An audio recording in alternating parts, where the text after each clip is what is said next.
In Chapter 18, Part 1, we're going to be discussing some of the various poisons that could be deadly. When we think about poisons, it's anything that can cause harm to someone if it's used in the wrong way or in the wrong amount.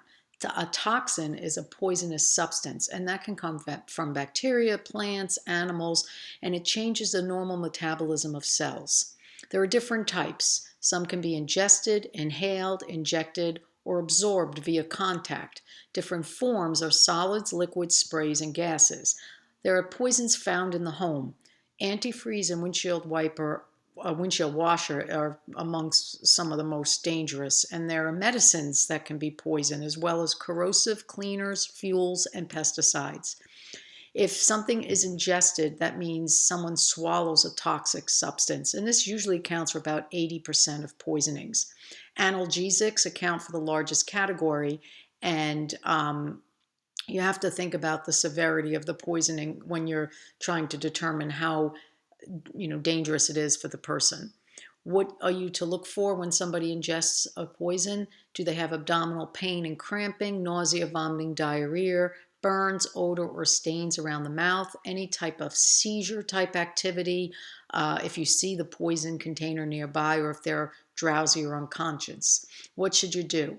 Try to determine their age and weight so you can know how much of that poison, if they're a lighter weight, it's going to affect them more than if they're a very heavy person, similar to the way any drug or alcohol would affect people based on their weight and age as well. What is their condition? What was the poison swallowed? When was it taken and how much? Great thing is that there is help. There's a hotline, 1-800-222-1222. This is great for a number to keep around, keep it visual and handy or with you so that you have that if you have to call in an emergency. Also, place the person on his or her left side, monitor their breathing, and if it stops, give CPR.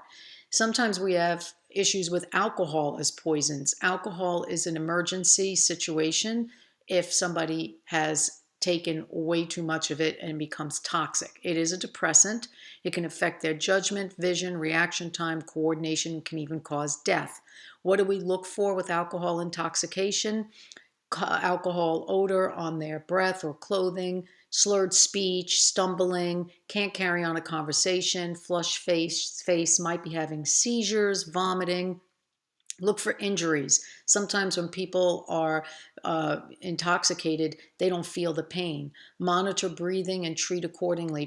Place them on the left side, call poison control or the EMS for help. If the person is violent, you should leave the scene. Call 911. Assume that an injured or unresponsive person has a spinal injury, so treat them with caution the way you would anyone else with a spinal injury, and keep them in a warm place.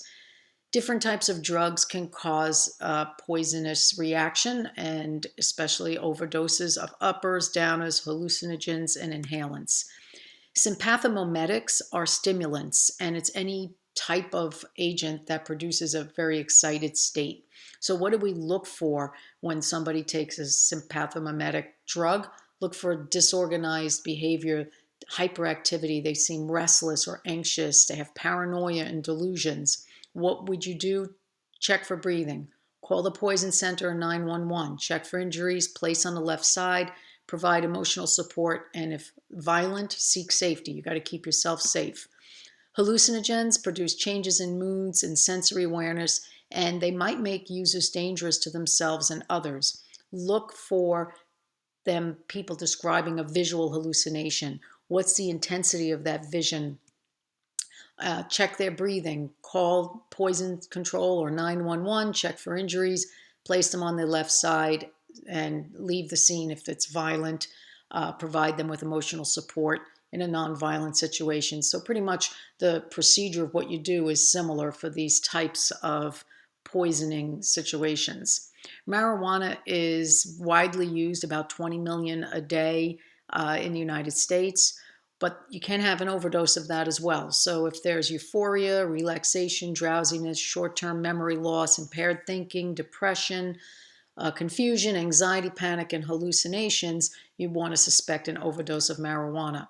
And same rule applies as the other ones. Check breathing, call for help, check for injuries, place on left side, and leave the scene if violent. So that is the end of part 1 of chapter 18, and we'll cover the rest of the poisons in part 2.